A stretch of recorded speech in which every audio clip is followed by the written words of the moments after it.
Halo guys, kali ini kita bakal bahas A Song for Killers Season 2 Part 2 juga. Di video kali ini, kita akan membahas tentang Jian, juga cinta yang tumbuh dalam kisahnya. Seperti apa? Mari kita mulai.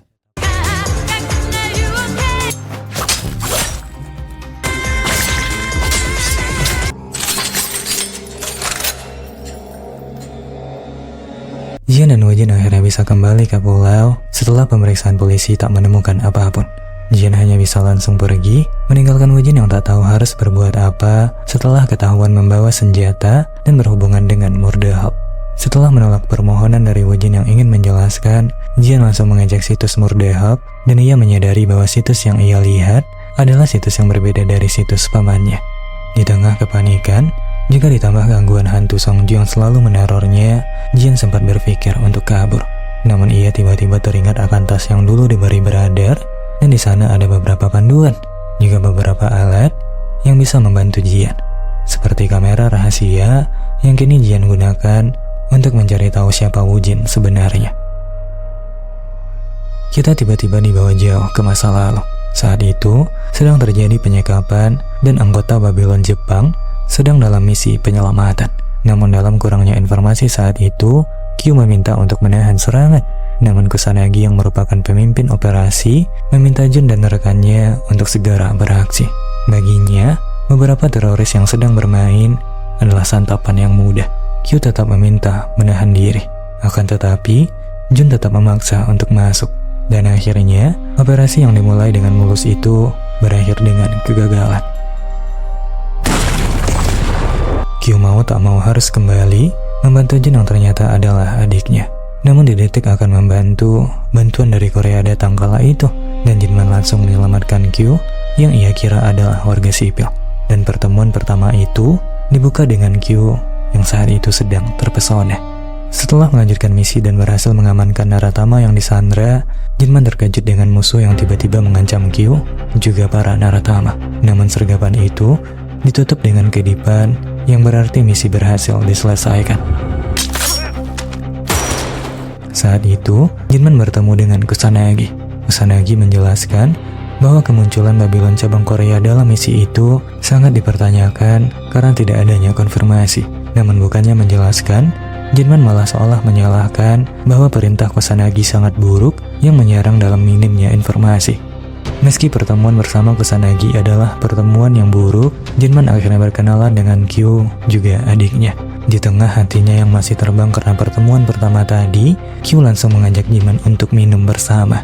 Akan tetapi Jinman menolak tawaran itu, lalu menawarkan ajakan yang sama. Namun sekarang Jinmanlah sebagai lelaki yang mengajak Kusanagi untuk minum bersama pada suatu saat nanti jika mereka memiliki waktu. Di masa sekarang, bertepat di Osaka, Q sedang dalam misi pembunuhan. Ia menargetkan seorang pria Rusia yang berani mencuri dari Babylon. Bermodal wajah cantik serta rayuannya, Q mulai mendekati Dimitri, merayunya, lalu bercinta di kamar mandi.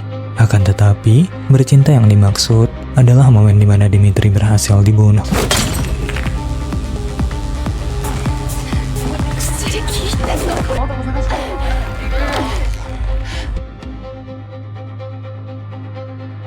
Keesokannya, Q bersama dengan timnya yang terdiri dari J, L, M, X, beserta Marco sedang berencana untuk pergi di mana mereka akan membantu sebuah misi besar Babylon yang beroperasi tepat di Korea.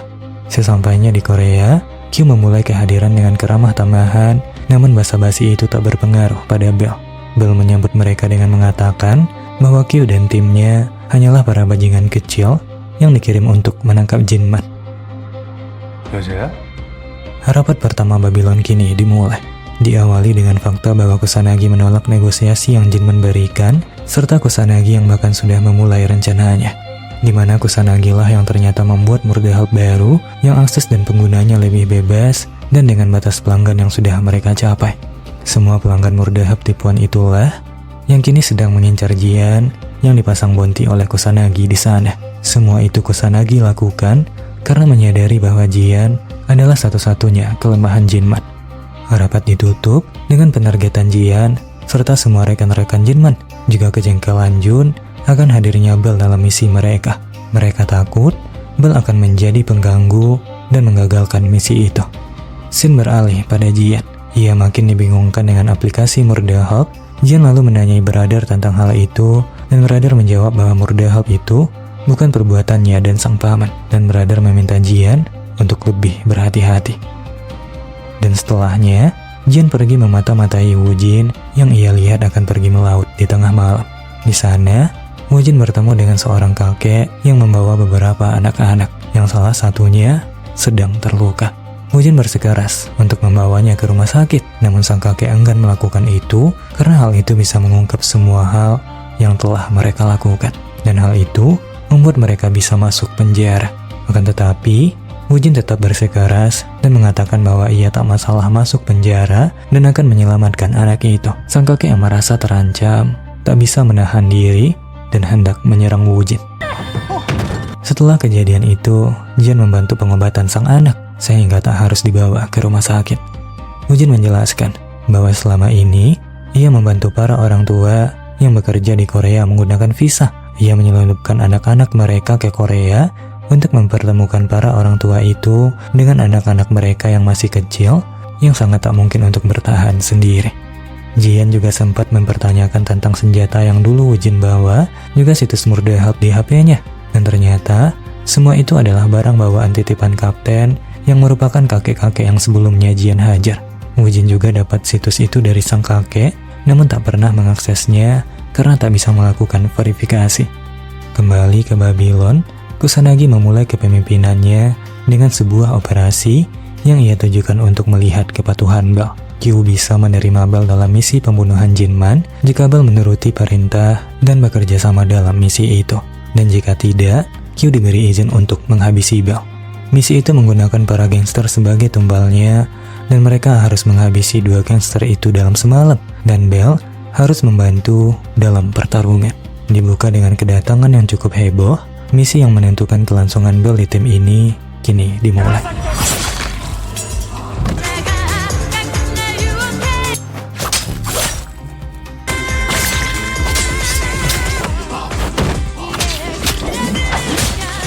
Q akhirnya marah pada Bel yang tak membantu sama sekali. Ia bahkan hanya melihat dengan acuh dan tak mempedulikan mereka. Setelah dimarahi, Bel akhirnya bertindak lalu menghabisi sisa gangster yang ada. Namun tetap, tingkahnya yang tak bisa bekerja sama membuat Q dan timnya mengambil kesimpulan bahwa Bel tak bisa diharapkan, dan mereka pun memilih untuk menghabisinya.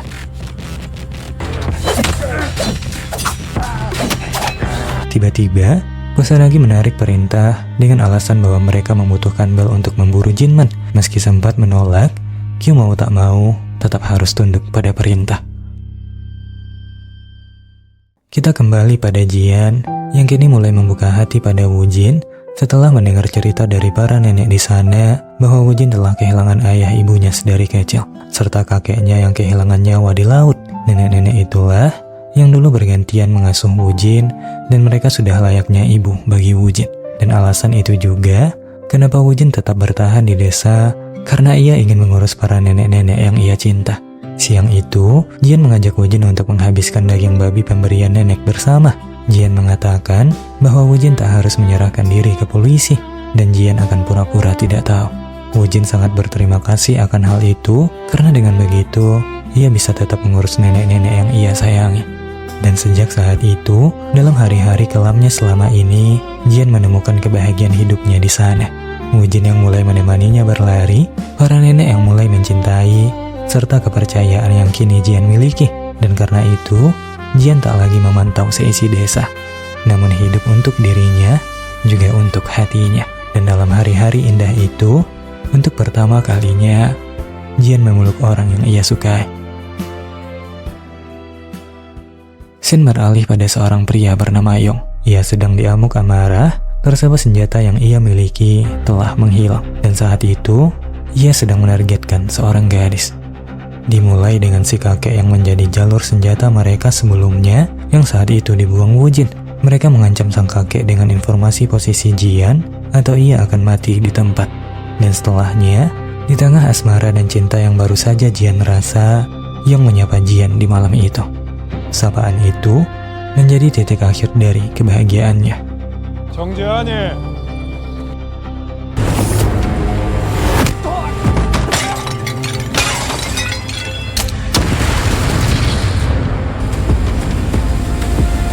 Meski sempat berhasil melumpuhkan beberapa pembunuh, Jian tetap tersudut dan tak bisa berkutik. Di detik-detik itulah, Jian diselamatkan oleh seseorang.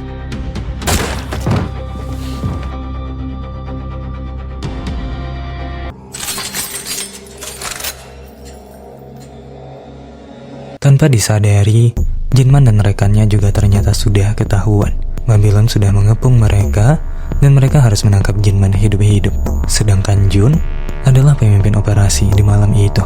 Ternyata, Kusanagi memiliki hubungan gelap dengan Jun, dan saat itulah Kusanagi meminta Jun untuk memimpin operasi. Kusanagi beralasan bahwa keterikatan Q dan Jinman di masa lalu bisa menjadi masalah dalam misi mereka.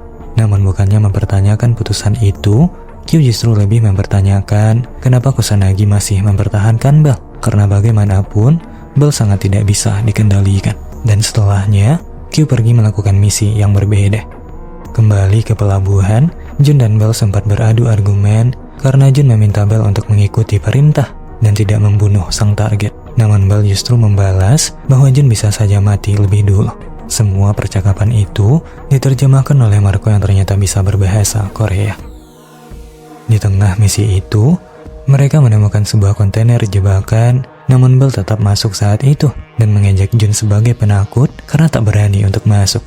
Akhirnya, mereka semua masuk kala itu, yang membuka keberhasilan jebakan Jinman bisa disukseskan oleh Chul Song yang datang saat itu.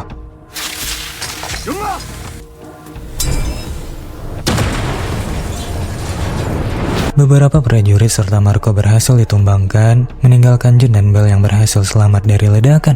Akan tetapi misi tetap berlanjut, membuat Jun dan Bell harus berpisah. Namun sayang, jalan yang sudah Jinman tunggu justru dilalui oleh Jun saat itu, dan pertempuran pun tak bisa dihindari.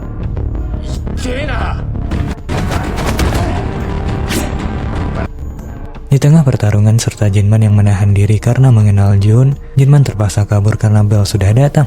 Bell langsung menembak Jinman yang membuat Jun menjadi marah karena misi mereka adalah menangkap Jinman hidup-hidup. Tiba-tiba,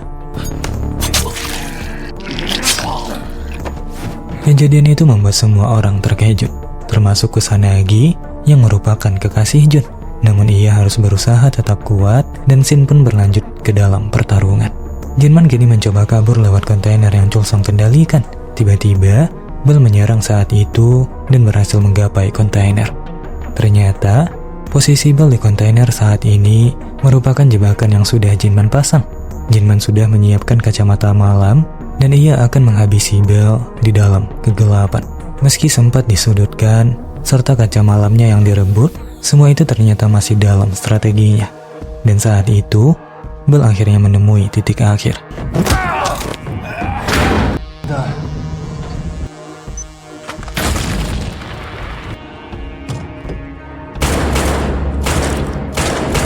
Beralih ke markas Babylon, Kusanagi kini mulai kehilangan akal karena dalam penyerangan pertamanya, ia mengalami kegagalan serta kerugian besar. Ia juga tak tahu harus mengatakan apa pada Q karena Jun juga tewas dalam misi tersebut. Kusanagi akhirnya pergi saat itu setelah mengkonfirmasi bahwa misi mereka di malam itu tidak direkam di dalam ruang kendali. Kusanagi lalu memberi perintah pada K untuk melenyapkan semua saksi mata. Dan malam itu, Kusanagi mulai memainkan rencana jahatnya. Kita kembali bertemu dengan Jian yang saat ini harus kembali ditampar kenyataan bahwa dirinya memang tak pantas hidup normal atau bahkan untuk dicintai. Seusai mendapat penjelasan dari Manbe bahwa Jian akan kembali ke Seoul dan Woo Jin tidak akan pernah lagi bertemu dengan Jian, Woo Jin hanya bisa mengatakan bahwa ia tak bisa berbuat apa-apa pada Jian selain menunggu. Dan setelahnya, Woo Jin pergi meninggalkan Jian dengan hidupnya yang jauh berbeda. Meski dijelaskan Min Hye bahwa Jian harus hati-hati pada Woo Jin, mengingat hubungan Jian dan Jong Min di masa lalu yang telah dikhianati, Jian justru mengeluarkan semua lauk yang diberikan semua nenek-nenek di desa itu. Jian seolah menyampaikan bahwa sebegitunya ia dicintai di sana, dan dari semua cinta itu, ia bahkan tak pernah disayangi Jinman seperti itu. Meski Minhye mengatakan bahwa Jinman juga sudah berjuang dan melindungi, Jian tetap marah karena paman telah merenggut kebahagiaan, orang tua, serta kehidupan normal yang seharusnya bisa ia miliki sejak kecil. Karena jika paman tak hadir dalam hidupnya, maka ia masih bisa berbahagia dengan ayah dan ibu. Di sisi lain, Wujin yang juga sedang merenungkan perpisahan, tiba-tiba melihat tentara bayaran yang sedang berlabuh, dan ia segera berlari menemui Jian. Ternyata, Q dan anggotanya yang lain menjalankan misi yang berbeda dari John, dan targetnya adalah Jian di Pulau Hanam. Setelah mengetahui bahwa mereka kini diserbu, Jian dan Wujin akhirnya pergi melewati jalur belakang pulau, sedangkan Minhye dan Manbe akan menahan serangan di rumah.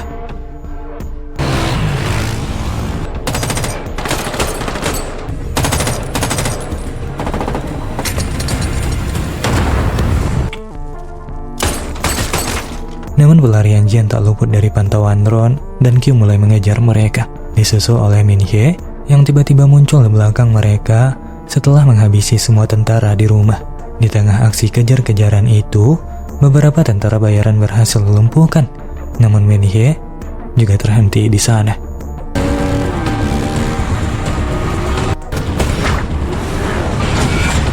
Jian dan Wujin akhirnya berhasil ditangkap Q, dan Q meledakkan kapal yang akan Jian naiki.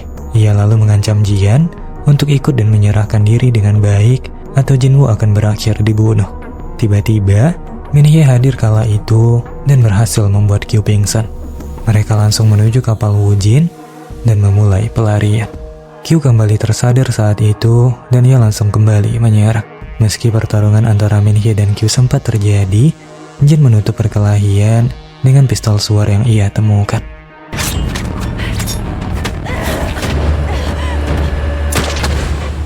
Dan setelahnya, dengan semua hal yang terjadi, Jian hanya bisa memeluk Wujin dari belakang.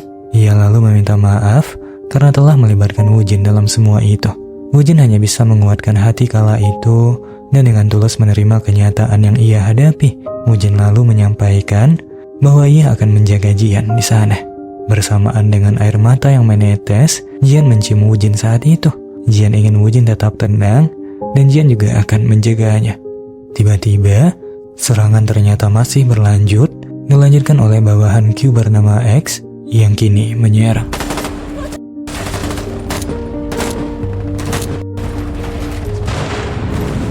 Jian diserang dari dua sisi yang membuat mereka terpuruk. Minhye hanya bisa memberi sedikit perlawanan dan Jian kembali ditakdirkan untuk kehilangan, di mana Wujin ternyata terkena salah satu peluru yang membuatnya tak mampu lagi bertahan. Di detik nafas terakhirnya, Wujin hanya bisa berterima kasih karena Jian sudah mau mencintainya.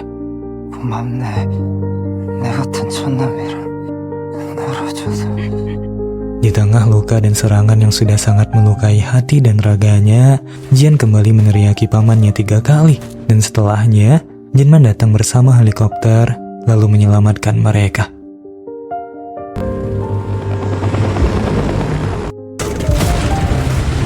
Namun tetap saja, Jian kehilangan cinta pertamanya.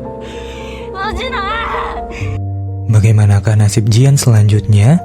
Dan serangan lanjutan apa yang akan Babylon lakukan, kita akan bahas di part 3. Jangan lupa subscribe, biar kalian tidak ketinggalan update, juga cerita lain yang tak kalah menarik. So, sampai jumpa di part 3.